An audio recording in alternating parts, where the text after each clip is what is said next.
আলাইকুম। আমি অ্যাডভোকেট শাহনাজ সুলতানা সুমা। আমার ছোট বোন হাইকোর্ট বারের লয়ার নজির সাকিনা অ্যাডভোকেট। আজকে আমরা হাইকোর্টে আসছি ইন্টিমেশন দেওয়ার জন্য। আমি আমার ছোট বোন আসছে আমার সাথে, অনেক মজাই হলো আজকে। আমরা 3 বোন একসাথে হয়েছি। বড় বোনও ছিলেন, কিন্তু বড় বোন এখন অন্য গাড়িতে আছে ওর ছেলেকে সাথে নিয়ে। আমরা আজকে হাইকোর্ট বারে অনেক ঘুরলাম, আমার বাবার চেম্বারে গেলাম, বসলাম, এবং কিভাবে আমার বাবার চেম্বারটা আবার ফিরে পাবো, যেটা অন্যায়ভাবে আরেকজন নিয়ে নিয়েছে, সেই বিষয়ে আমাদের সেক্রেটারি মহোদয়ের সাথে কথা বললাম। উনি আমাদেরকে আশ্বস্ত করেছেন হয় এই রুমটা যদি ফিরে নাও পাই আমাদেরকে নতুন কোনো একটা রুম দেওয়া হবে। সেজন্য আমাদের সেক্রেটারি স্যারকে অসংখ্য ধন্যবাদ আমাদেরকে এতটুকু আশ্বস্ত দেওয়ার জন্য। আর সবশেষে আমরা কোনো খাইনি, করোনার জন্য কোথাও বসিনি, খাইনি। এখন খুবই ক্ষুধার্ত, বাসায় যাচ্ছি। আর এর আগে আমরা বই কিনলাম। আমার বোন পরীক্ষা দিবে হাইকোর্ট বারে, আমি খুবই খুশি। সাথে আমার বোনের ছেলেও পরীক্ষা দিবে।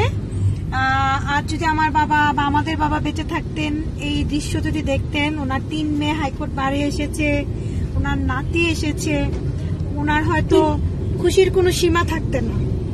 আমরা আব্বাকে এখনো মিস করব। আর আব্বাকে মনে রাখার জন্য প্রফেশনে আছি।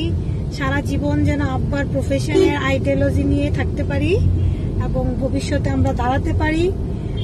আব্বাকে যেভাবে এখনো মাননীয় জাস্টিসগণ চিনেন, বাই নেমে চিনেন, আব্বার কর্মের জন্য, কাজের জন্য, সেভাবে যেন আমরা নিজেকে তৈরি করতে পারি।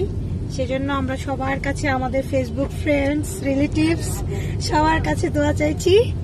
এখন আমার বোনও কিছু বলুক। ও ঢাকায় আসলো, আর ওরা আসবে, আমিও কোর্টে আসব। আমি রাত 1:30 পর্যন্ত রান্না করেছি, গরু বোনা, মুরগি, হাঁস, রোস্ট, গিয়ে পোলাওটা রান্না করব। এখন ওরা আর একটু অপেক্ষা করতে হবে পোলাওয়ের জন্য। মজাই হবে ইনশাল্লাহ। আমার বোন হয়তো এতক্ষণে বাসায় পৌঁছেও গেছে। এখন আমার বোনের কেমন লাগছে সেটা ওই বলুক। খুবই ভালো লাগছে হাইকোর্টে এসে, কারণ আমি ট্রেনিং এর সময় তো আব্বার চেম্বারেই চলে আসতাম ট্রেনিং শেষ করে।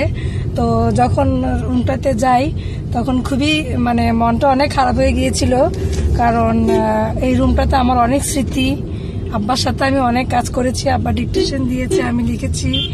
তো আব্বা মারা যাওয়ার পরে অ্যাডভোকেট মঞ্জুর কাদের আব্বার জুনিয়র ছিলেন, যিনি এখন কুমিল্লা আমাদের ল কলেজের প্রিন্সিপাল, উনি জালিয়াতি করে আব্বার সিগনেচারটা নকল করে আব্বার রুমটা উনি নিয়ে নিয়েছিলেন। এবং আব্বা মারা যাওয়ার পরে উনি আসছিলেন, কিন্তু হাইকোর্টে যাওয়ার পরেও কাউকে বলে নাই যে আমার আব্বা মারা গিয়েছে। উনি আব্বার রুমের চেয়ারটা পর্যন্ত সরাই ফেলছিল, আব্বা যেখানে বসতো। পরবর্তীতে উনি আব্বার ফাইলগুলোকে উনি রুমের বারান্দায় রেখে দিয়েছিল, যেটা অনেক সিনিয়র অবজেকশন দিয়েছিল। তো যাই হোক, এখন সবাই আমাদের জন্য দোয়া করবেন। আর এখনো বারের অনেক সিনিয়র লয়াররা আছেন যারা আব্বার সমবয়সী, বিষয়টা সম্পূর্ণই জানেন। আর সেক্রেটারি মহোদয়, পূর্ববর্তী সেক্রেটারি মহোদয়, আমাদের খোকন স্যার, সবার প্রিয় খোকন স্যার, উনিও বিষয়টা জানেন। এবং আমরা আশা করছি যদি আমরা আব্বার রুমটা ফিরে নাও পাই, কিন্তু ওখানে গেলে তো আমরা আব্বার ফিলিংসটা বুঝতে পারি। আমরা যদি নতুন কোনো রুমও পাই তা তো আমরা খুশি, কারণ আমরা তো আব্বার প্রফেশনে লেগে থাকতে পারবো এবং স্বাচ্ছন্দ্যভাবে আমাদের প্রফেশনটা এগিয়ে নিয়ে যেতে পারবো। আমরা যেন রুমটা ফিরে যদি নাও পাই, আমরা যদি নতুন কোনো রুম দেয় আমাদেরকে, তাহলেও আমরা খুশি। কারণ হাইকোর্ট বারে যাওয়া মানে আমাদের বাবার কাছাকাছি যাওয়া। এখানে আমার বাবা 40টা বছর কাটিয়েছে, জজকোর্ট থেকে শুরু করে হাইকোর্ট বার।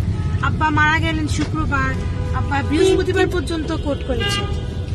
যাই হোক, আমরা সবার কাছে দোয়া চাই। আমরা সবাই খুবই আনন্দিত বোধ করছি, আমরা বোনরা সবাই একসাথে হয়েছি। আর আমরা অনেক ছবি তুলেছি, ফটো সেশন করেছি, এগুলো অবশ্যই আমরা দিব। আসলে এটাই আমাদের আনন্দ। সেটাই আমাদের জন্য দোয়া করবেন সবাই। যাই হোক, আজকে এই পর্যন্তই। আল্লাহ হাফেজ, আসসালামু আলাইকুম।